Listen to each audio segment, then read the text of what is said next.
May mga gabi na hindi mo alam ang pupuntahan. Walang plano, walang script, walang pressure. Tulad nitong gabi na to sa Kapitolyo. Naghahanap lang kami ng makakainan. Di ko in-expect na dito mapadpad. Anong mangyayari? Honestly, hindi ko din alam. Nung una nag-hesitate kaming pumasok kasi walang tao. Feeling bahay lang yung vibe sa loob. Nakaka-relax ang mood. Habang nagpe-play yung chill music sa background, winelcome kami ng bartenders. Hakid. Salitang Akyanon sa Visayas na ang ibig sabihin ay to serve. Yan ang philosophy nila dito. So in Akiana, it means to serve, specifically to serve rice. So it's mostly a nod to hospitality. Yeah, because our idea of hospitality isn't just we'll give you the rice. You can sit there, it's okay. We'll put it down for you. From beginning to end, we cook it, we do it, we put it down for you. Just because that's kind of the idea of our version of hospitality. Don't have to stand up, don't have to do anything else. This is our living room and we take care of it. Ganyan talaga, no?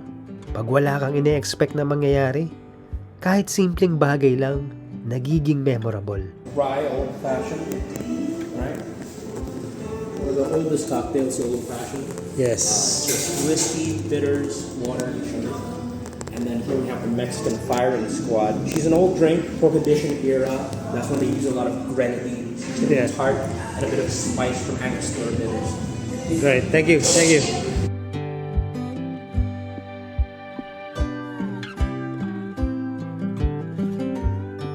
Tuwing nasa bagong bar ako, old-fashioned agad ang hinahanap ko. It's my go-to drink. Meron sila dito. Pero imbis na yung nasa menu, inoferan ako na i-customize yung timpla. Masarap. Halatang favorite din ito ng bartender. Bukod dito, umorder din kami ng something called Mexican Firing Squad. At habang humahaba ang gabi, lalong sumasarap.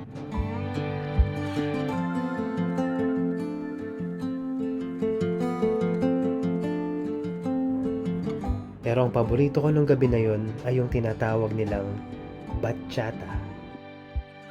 Hindi ko alam yung ingredients nito. Ang alam ko lang, hindi ko to malilimutan.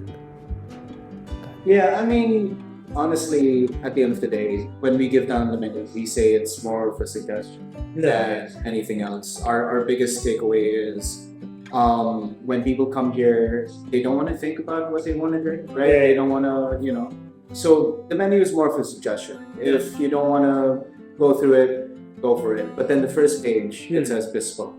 Because when people sit down in front of us, we want to make sure what we give you is exactly what you need, exactly what you want. Maybe we can go around with it and come to some sort of conclusion and where like that's what we can give you.